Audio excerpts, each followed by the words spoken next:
So my goal here is to get through all of the set theory stuff all in one video.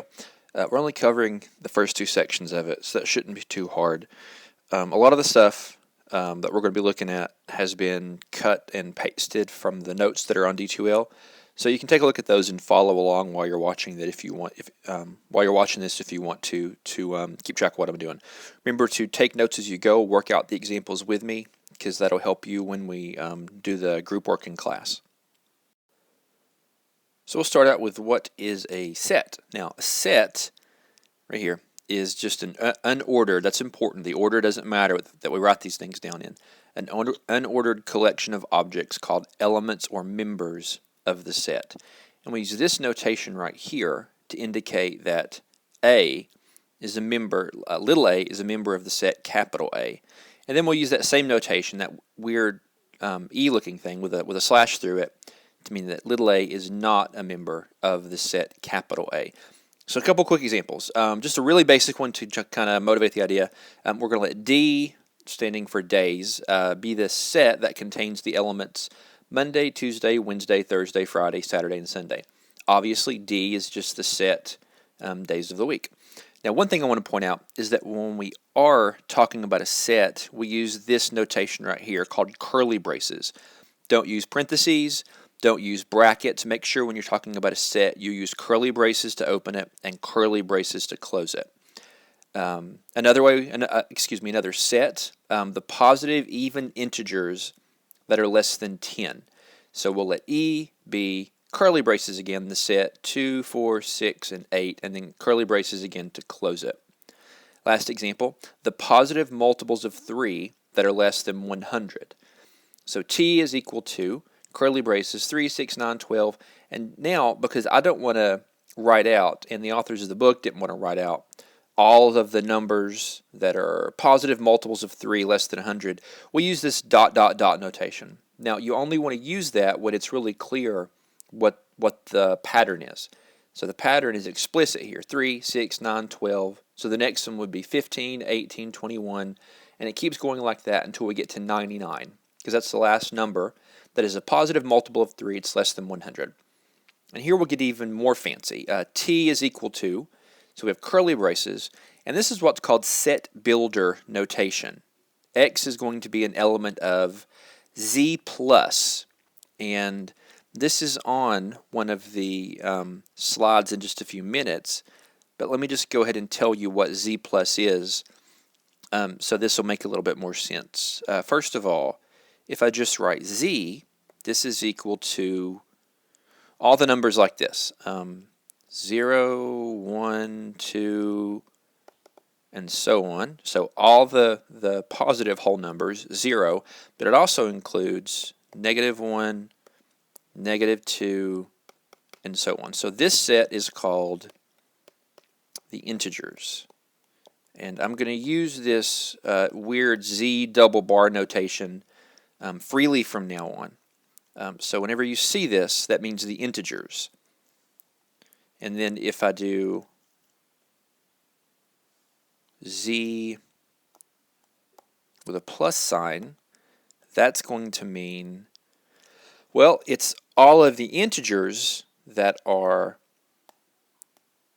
positive, right? The positive integers. So that consists of 1, 2, 3, and so on. Notice that I'm not including 0 in that set because 0 is not a positive number. So in set builder notation here, we have all x that is a positive integer such that x is equal to 3 times n, where n is an integer and x is less than 100. So a little exercise would be figure out why this set T that I have listed out is the same thing as this set T. So that would be something that I would like you to kind of work out on your own, why this set in set builder notation is the same as this set T. So just write out what the elements of this are. Okay?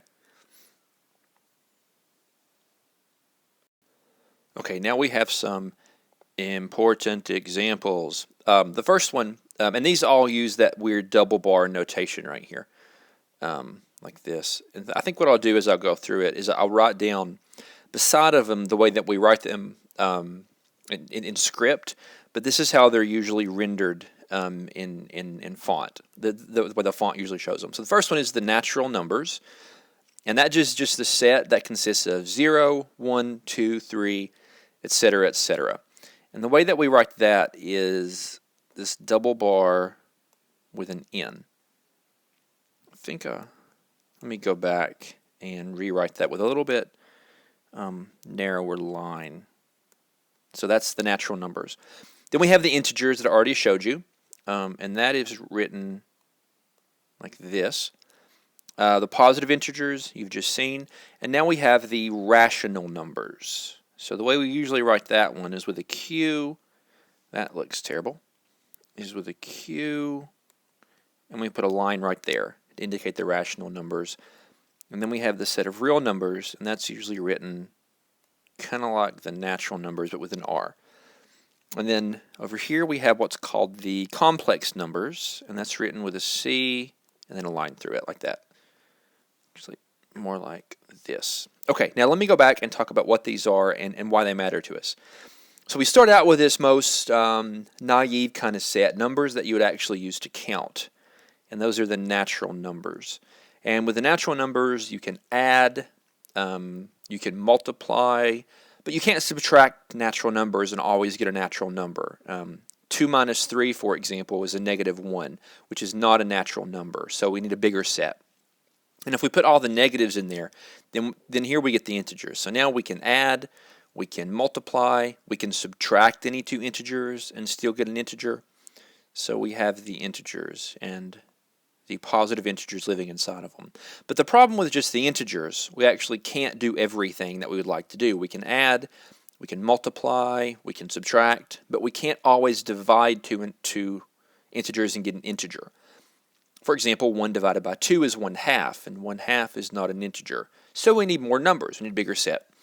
And the rational numbers, ratio, rational numbers consist of all these numbers. They're in set builder notation. It's everything that can be written as P over Q, where P is an integer, Q is an integer, and Q is not equal to 0, because of course we're not allowed to divide by 0. Now, in the rational numbers, we can add, we can multiply, we can subtract, we can divide, we can do a whole lot of operations, but it turns out that still doesn't give us everything we would want. So for example, and this is a interesting bit of math history that you could look up on your own if you're so inclined, but this is something that they found out in ancient Greece. If we take something called a unit square, that is, it's a square that has measure 1 all the way around it. Pretend like this is actually a straight square. And then we take the diagonal line in between two opposite vertices.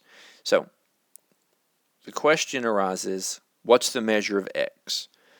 Well, we know from the Pythagorean theorem that if we just consider this right triangle, okay, this right triangle, Pythagorean theorem tells us that 1 squared plus 1 squared equals x squared. The square of one side plus the square of the other side is equal to the square of the hypotenuse of the right triangle. And if we multiply this out, we get that 2 is equal to x squared. And take square root on both sides, and we'll get that x squared, take square roots on both sides and get that x is equal to the square root of 2. Now this creature right here turns out to be very significant, because the square root of 2 is not an element of the rational numbers. That is, it is impossible to write the square root of 2 as a ratio of two integers. You can never ever write the square root of 2 that way. So the square root of 2 is not a rational number, but it arises pretty quickly when you look at something as basic as this unit square and use the Pythagorean theorem. The ancient Pythagoreans, it was actually a mathematical cult, knew about this and they tried to suppress it, and super interesting stuff, but not quite the focus of what we're doing right now. So I'm not going to get into it. Although it is interesting, you can Google it and read about it if you would like. But the point is, we need more numbers than just show up in the rational numbers. So if we take every number that, that things like this happen, along with some other ones, and throw them in with the rational numbers, then we get the real numbers.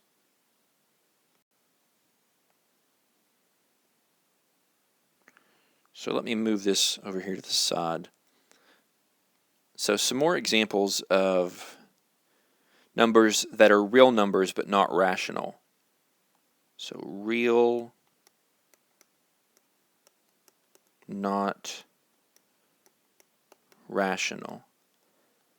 So the square root of 2 is our first example that we have, and it turns out that if p is prime,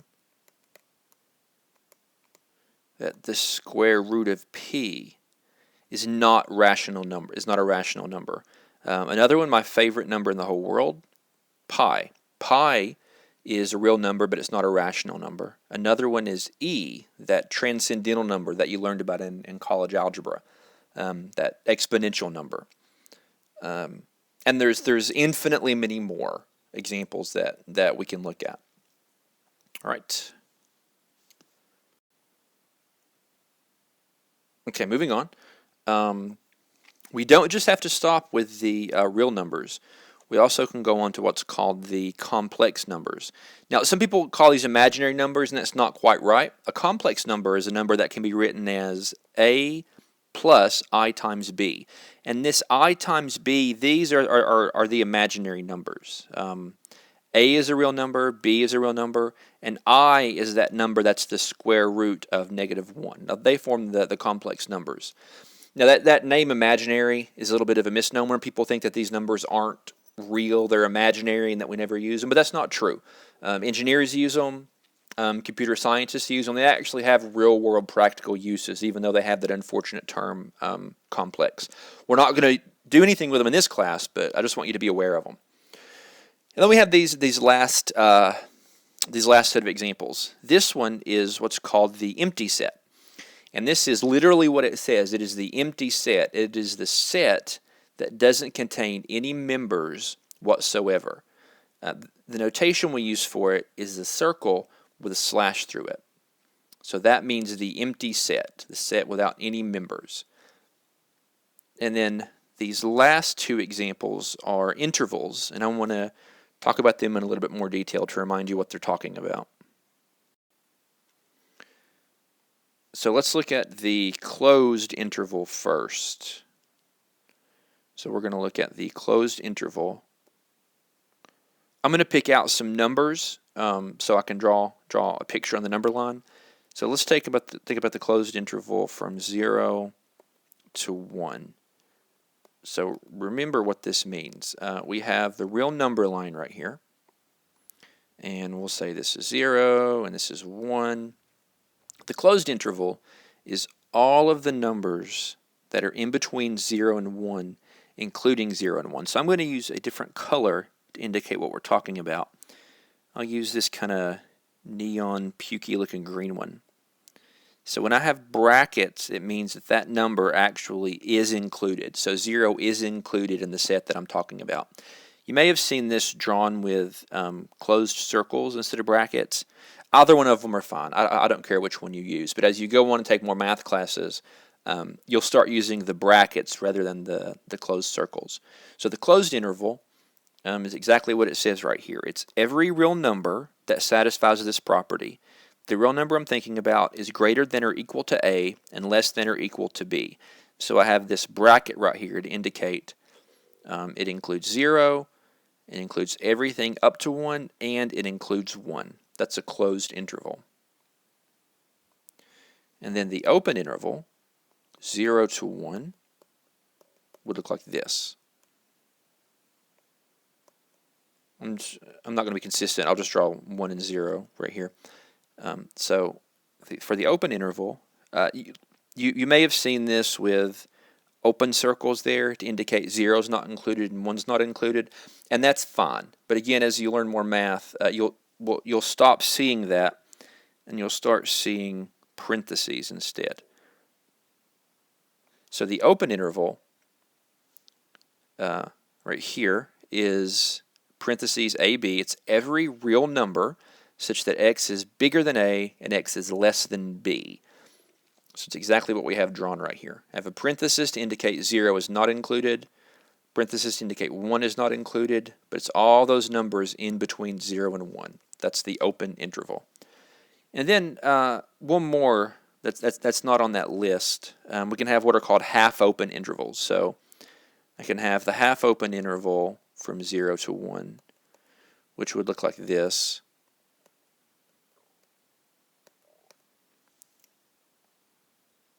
So I have the bracket at the 0, so I have a bracket right here, parenthesis, no, not right there, parenthesis right here, and then everything in between. So this time it does include 0 because I have the bracket, but it does not include 1. Or we can have it half open the other way. I can have 0 to 1, which would look like this. There's 0, there's 1. So I have a parenthesis at 0 and a bracket at 1 and everything in between. So in this set, 0 is not included in the set because there's a parenthesis right there, and 1 is included in the set because I have a bracket right there. So these are some important fundamental examples of sets that I want you to be familiar with. All right, next some terminology stuff. When we're talking about sets, we want to talk about equality of sets. And it means exactly what you would think it would mean. Two sets are considered to be equal if and only if they have exactly the same elements. Therefore, if A and B are sets, then A and B are equal. So A and B are going to be equal if and only if for every x, x is in A, if and only if x is in B. Okay, so we're using that universal quantifier and logical connector notation that we talked about from chapter 1. So A and B are equal if and only if for every x, x is in A, if and only if x is in B. And then we write with an equal sign if they are. So A is equal to B if A and B are equal sets. Now, Venn diagrams. I'm sure you're familiar with Venn diagrams from other classes, but if not, here's a quick explanation and a refresher if you are.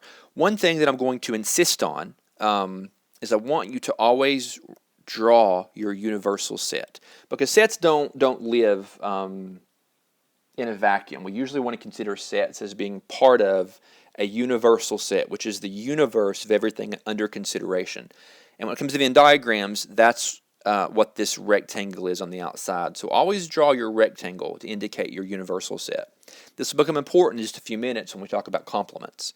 So I have a universal set U, which is all the letters of the alphabet. So I draw a box to indicate my universe and label it with a U. And then I could consider a smaller set that's inside of my universe. I'll call that set V. And this is just all the letters that are vowels, A, E, I, O, and U. So I have a circle, and then I have a dot for all of my vowels, A, E, I, O, and U. So this is a Venn diagram. You have a box for a universal set, and you have circles indicating smaller sets inside your universal set. Now, if you have two sets, you can define something called subsets if a certain condition is met. Now, here is the notation we use. This A with this hook with a line under it, B, that means A is a subset of B. So when you see that notation, A is a subset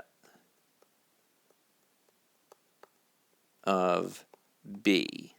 That's what that notation right there means. And what it means mathematically or logically is that for everything inside, for every x, if x is inside of A, x is also inside of B.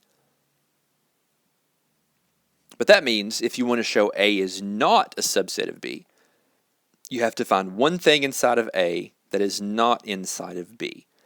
So let me draw some Venn diagrams to kind of illustrate these two ideas. So first I draw, whoops, don't want to do that.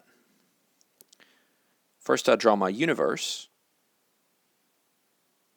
It's my universal set U. And I have my bigger set B and my smaller set A. So when this happens, let's draw A right here. When this is a situation, A is indeed a subset of B because A is totally contained in A. Excuse me, A is totally contained in B. Now I want to show you two examples of where A is not a subset of B. Here's the first one. So here's my big set B, and here's my set A. So obviously A is not inside of B. So A isn't a subset of B. But here's something else that can happen when A would not be a subset of B.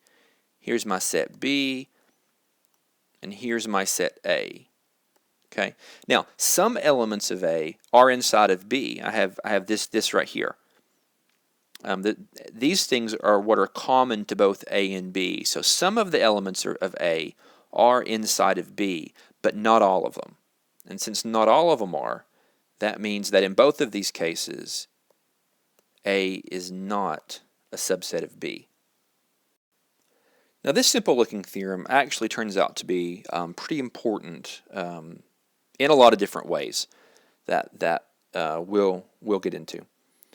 And a lot of different ways that we won't get into. Actually, I was teaching a class for math majors called topology, and this idea came up for one of our really, really important ideas. So this isn't something that's just, it's just kind of a throwaway thing. It is important, it does show up a lot. But let's look at it. I have a theorem that says two different things. Theorem says, for every set S, number one, the empty set, that is actually a typo that I just noticed. What that should actually say, let me black this out.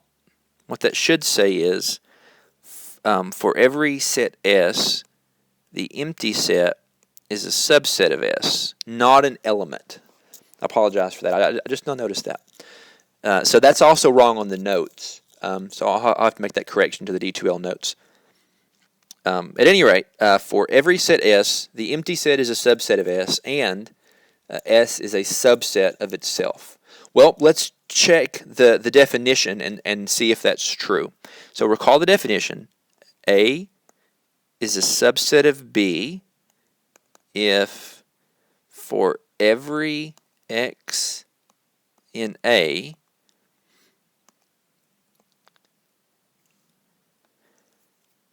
we have that X is also in B. So what would that say for the first part of that theorem? What would that say when we're considering the empty set? Well, the empty set would be a subset of a set S if for any element inside the empty set, then that element is going to be inside of S. Okay, but you're thinking, Dr. Roberts, that doesn't make any sense because the empty set is the empty set. It doesn't contain any members. It doesn't contain anything at all. So, and I say you're right, but here's what you need to keep in mind. This is an implication. This is an if-then statement. So that means the first part of this statement is false. Okay? So I'm saying false implies either true or false, depending on whether or not X is actually an element of S. Remember what we did with truth tables. For an implication, the only time an implication is false is when we have true implies a false. So here I have false implies either true if X is an S, or false implies a false if X is not an S.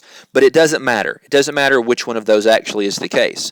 because this whole implication is going to be true because I'm starting with a false statement. That means that for every x in the empty set, if x is in the empty set, then x is in S. That is a true implication statement. That is a true conditional. That means since this is a true conditional, that means yes, it is the case that the empty set is a subset of S because this is a true statement. It's weird, right? Now the second part of the theorem, don't want to use that color. The second part of the theorem is easy because it just says that X is a subset of itself. Well, if I have an element inside of S, then yep, it's certainly true that X is an element of S. Let me go ahead and fix that. X is an element of S. So yeah, we do get that S is a subset of itself because anytime I take something in S, that something is in S, so S is a subset of itself. Not as weird as saying the empty set is a subset of S, but nevertheless, that's still the case. Okay, terminology and examples. First of all, suppose a set S has n distinct members, then we say S is a finite set, and we write it like this. We use this absolute value notation to talk about the number of elements in this set. So n is going to be equal to the absolute value notation of S, and we call that the cardinality. So the cardinality is just a way to say how many elements a set has. Then we have something called the power set of S. And the notation we use is this little script P. So script P of S is the power set of S. And it's a new set that consists of all the subsets of S. So let me show you an example. Let's take S to just be the set that contains A, B, and C. Then the cardinality of S is just going to be it's going to be the number of elements inside the set. It has 3 elements, so the cardinality of S is just equal to 3. Now, what would the power set of S look like? Well, it's the set of all subsets. So the subsets are going to consist firstly of the empty set. Don't forget that one. That's a subset of every set. It's also going to contain all of these sets that just contain single elements. They're called singletons. So I have the set containing A, the set containing B, the set containing C. It's also going to contain AB, because AB is certainly a subset of S, because every element in AB is inside of S. Likewise, it'll contain the set AC, the set BC, and the set ABC. That is all of S itself. So this entire set of all of these 1, 2, 3, 4, 5, 6, 7, 8 sets is the power set, because each one of these 8 sets is a subset of my original set S. So that leads us to the interesting conclusion that the cardinality of the power set of S is equal to 8. And it turns out that, actually, let me go ahead and shrink all of this stuff up here so I can have some more room. It turns out that if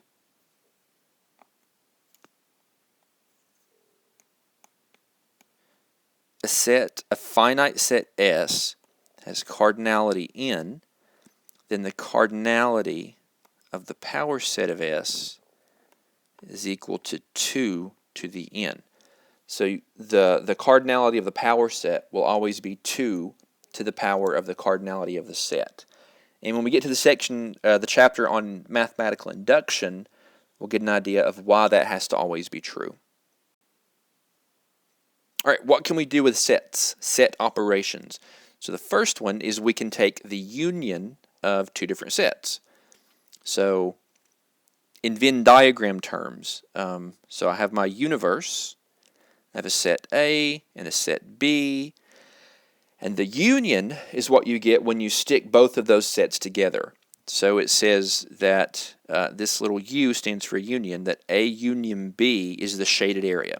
So everything in A is shaded, and everything in B is also shaded.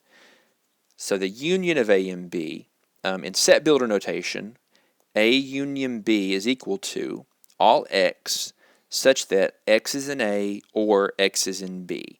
Now remember, this is the mathematical OR, because that allows for the possibility that it's in both. And this is also why I told you that when you were drawing OR, this notation for OR, be careful that you had that point on it, because when it's curvy like this, that U, that's a different notation. This is a notation we use for sets. This is a notation we use for propositions.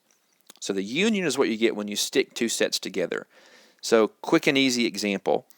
Let's let A be, we'll say the set 1, 2, I don't know, W.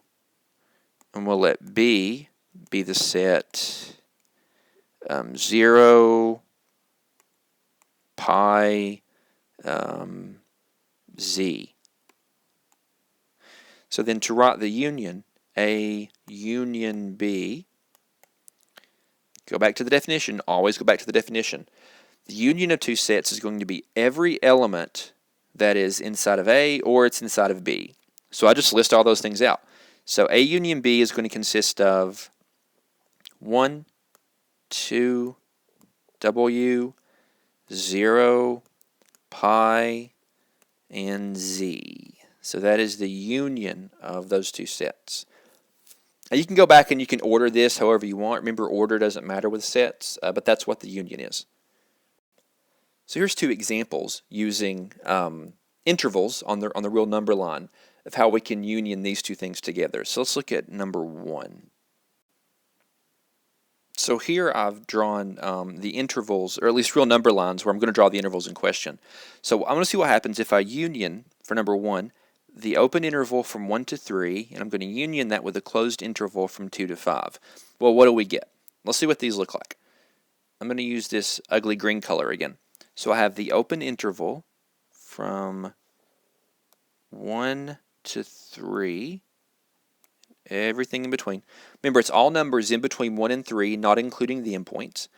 And I'm going to take, on this second copy of the real number line, the closed interval from 2 up till 5, and everything in between. So when I union them, on this bottom line, I want to shade in anything that is in the top line or the middle line. So if we go down and just kind of project onto this bottom line, anything that is in either the first one or the second one, we're going to get something like this. So from the first line, I'm going to get that this interval, this union interval, is going to start out, not right there, it's going to be the open interval starting at 1, and it's going to include all the way up to here. But now from the second line, I'm going to get all of this stuff. Okay, so this is all going to project down, and I'm going to get up to 5 with a closed interval. So this is going to pick up at 3, and it's going to go all the way up to 5. This is included right there. So it's all of these numbers in between. It does not include 1 because this parentheses comes from this line up here, so it's still a parentheses. It does include 3 because the 3 is picked up right here. Even though 3 is not included here, I do pick up 3 from this line here. And then it keeps going all the way over, and I get a bracket around 5. And yeah, so this indeed is the interval from 0 to 5 that is open the interval from 1 to 5 that is open at 1 and closed at 5, which is what it was asserted to be right up here. So this is the union of these two intervals. Let's look at this second example. So we're looking at the union of the interval that is closed at 1, open at 3. So I have the interval that is closed at 1, goes all the way up to 3, and it's open at 3. And I'm unioning that with the interval from 3 to 5 closed on both sides. So the interval from 3 up to 5 and closed on both sides. Well, we're just doing the exact same thing. Over here on this bottom one, we're going to shade everything in that comes from either one of those two. So from this top line, I'm going to start at 1, and that's going to be a bracket because 1 is included, and it's going to go all the way to 3. Now, this first one does not include 3, but this second line does, because there is a bracket right here. So this union is going to contain 3, and it's going to continue on until I get to 5. So that's the union.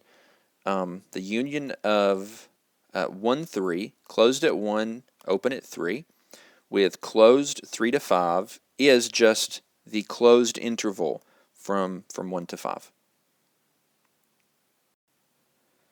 After union, we have what is called the intersection. So as a Venn diagram, I have my rectangle that I'm not going to forget, my universal set. Then I have a set A and a set B, and then this upside down hump is called intersection. So A intersection B, where A intersect B, is what's shaded in, and it is what they share. It's the overlap. Okay, that's how I want you to think of intersection. It is the overlap. And in set builder notation, A intersect B is every x such that x is in A and x is in B. Again, that same thing I told you about, make sure you use the sharp point for and, because the curvy one is for intersection. The curvy one is a set theory notation, and the sharp pointy one is a logical proposition notation. So just like before, let me show you a quick example. Let's let A, I hate that color for this. Let's go back to blue. So I have A, let's make that the set 1, 2, 10, 12.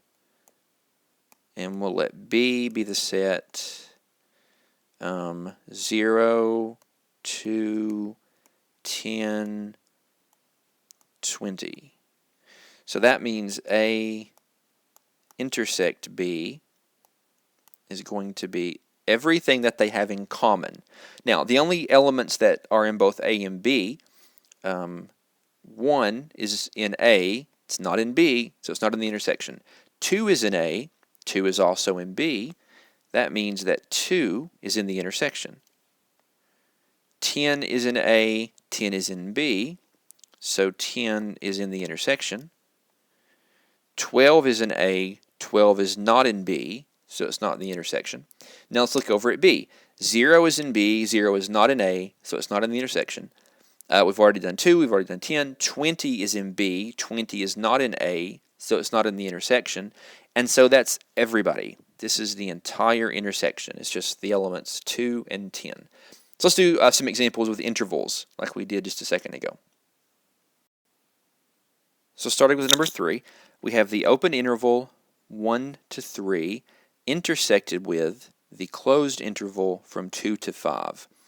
So here I have the open interval from 1 to 3.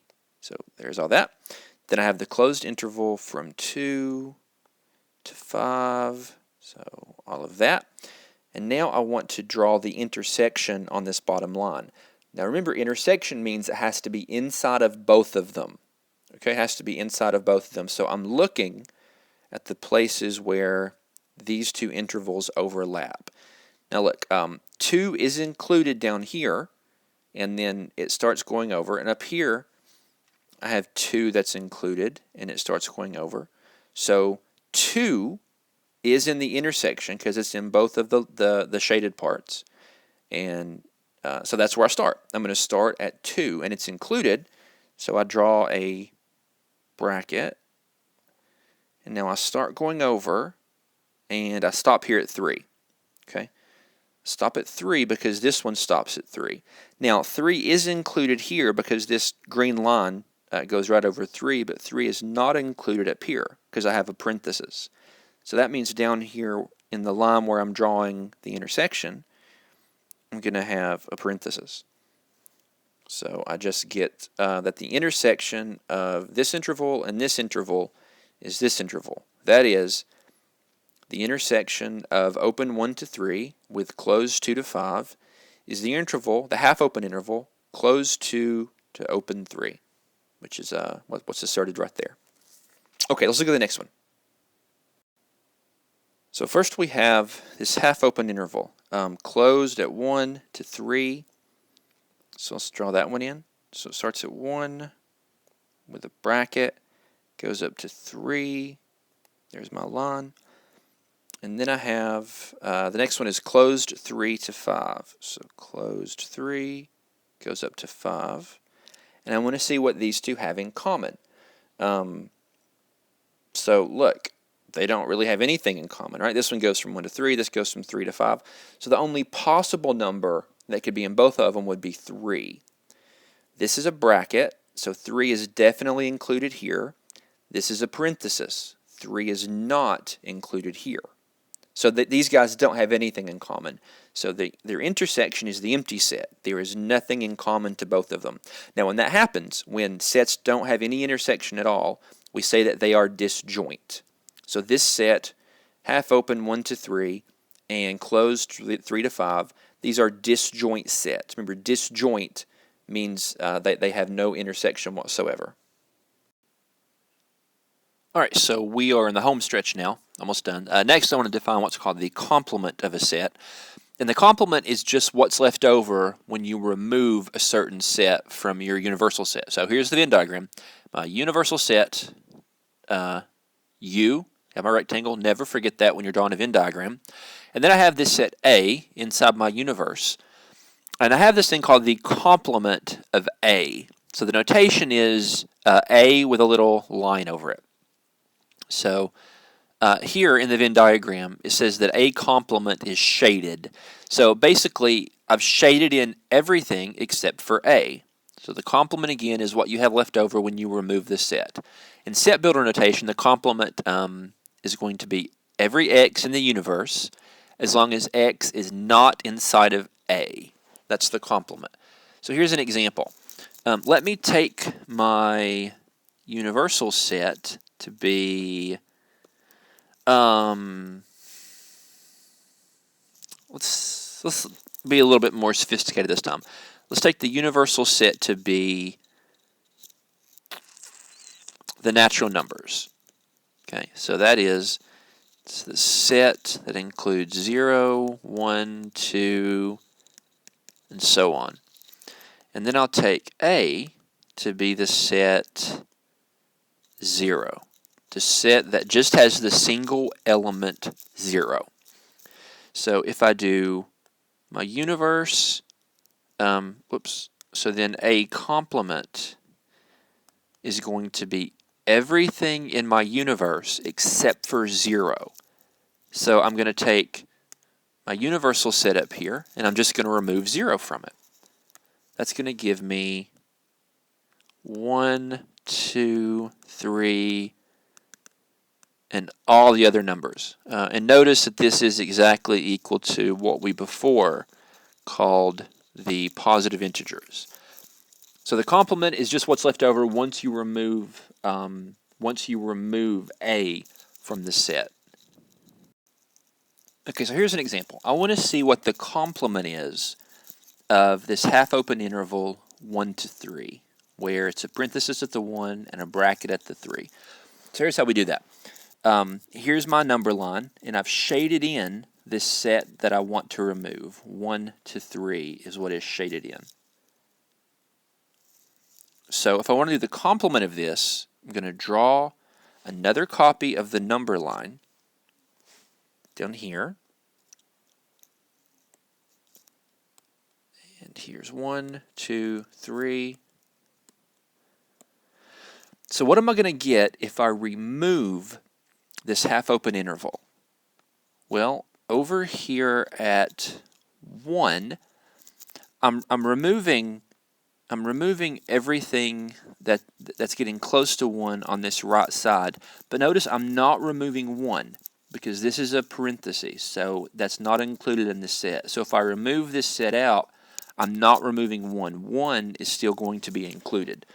So I'm going to have a bracket on this side. So 1 is going to be left, and everything over here to the left of 1 is also going to be left. And on the other side, 3 is included in my original set. Right here, 3 is included, so 3 gets removed when I do the complement. So I'm going to have a parenthesis, and then everything to the right of 3. So what is this? What is left over? Well, I have this bit right here. This goes all the way to negative infinity, and it stops at 1. So I'm going to have negative infinity to 1 with a bracket. And now I have this jump. I have this gap right here. And I pick up again here at 3 to infinity. And now this complement has to be a single set. So I have to put these two guys together. So the complement is going to be, the complement of this set is going to be everything that is in this interval or is in this interval. Well, that magic word right there, or, tells you that you're going to union these two guys together. So you may have seen that before if you've had calculus, or maybe even in pre-calculus. But yeah, so the complement of 1, 3, where it is open on this side, closed on the other, the complement of this set is this union. Negative infinity to 1 with a bracket, union 3 with the parentheses to infinity. A very closely related concept to the complement of a set is the difference of two sets. The difference of two sets A and B. Now the notation is very suggestive. Excuse me. So the difference of A and B, or A minus B, is everything that is in A that is not in B. So A minus B is, I take the set A and I remove from it everything that is in B. So I have this kind of cookie with the bite taken out of it, is what the difference of the two of them is in terms of a Venn diagram. So let's do an example. Let's take, I'm going to use, let's just use sets like we were using before. So A is going to be the set A, B, C, D, E, F, G. B can be the set F, G, H, I.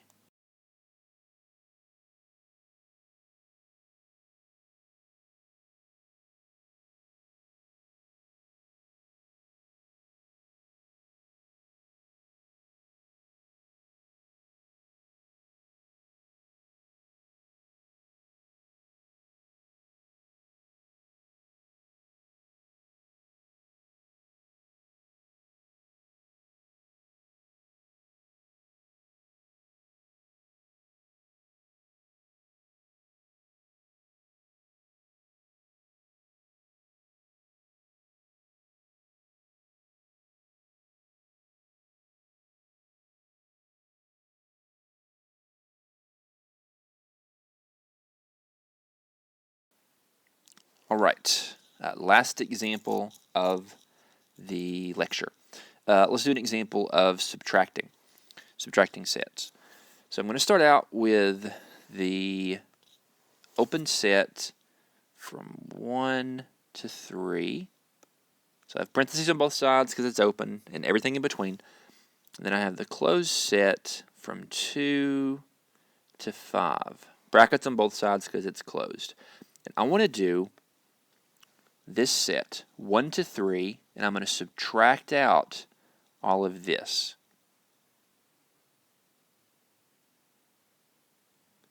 All of this. So what's going to happen? Well, this part doesn't matter because it is not getting subtracted out. So I still have from 1, I'm going. When I get to 2, that's when I need to start thinking about what happens, because that is when I start subtracting stuff off. Now, 2 is included. This is a bracket. 2 is included, so 2 is going to get subtracted out. So that means I have a parenthesis right here. And that's everything, because all the rest of from 2 up to 3, this all gets subtracted out because I'm subtracting out what they have in common. So all that's left is this open interval from 1 to 2. So 1 to 3 open minus 2 to 5 closed is 1 to 2 open, and that's what's left. Okay, last slide is just some examples. So I'm going to leave this up a little while, but I'm not going to say very much about it. It's just some set identities. This also is in the notes that are online, and it's in the book. But these are just some useful set identities using all of these, some of these ideas that we talked about. Like if you take, A intersect the universe, you're always going to get A. If you take A union the empty set, you're always going to get A. Those are the identity laws. These domination laws, A union the universe is the universe. A intersect the empty set is the empty set. Draw some. It will be a good exercise to draw some Venn diagrams to see why these are true. So we'll talk about some of these as they come up. Yeah, I think that's about all that I have to say. All right, I hope this is useful. I'll see you in class. Remember what we're going to be doing. Just group work. Just the group work. Some problems based on all the stuff in this video. All right, have a good rest of your day.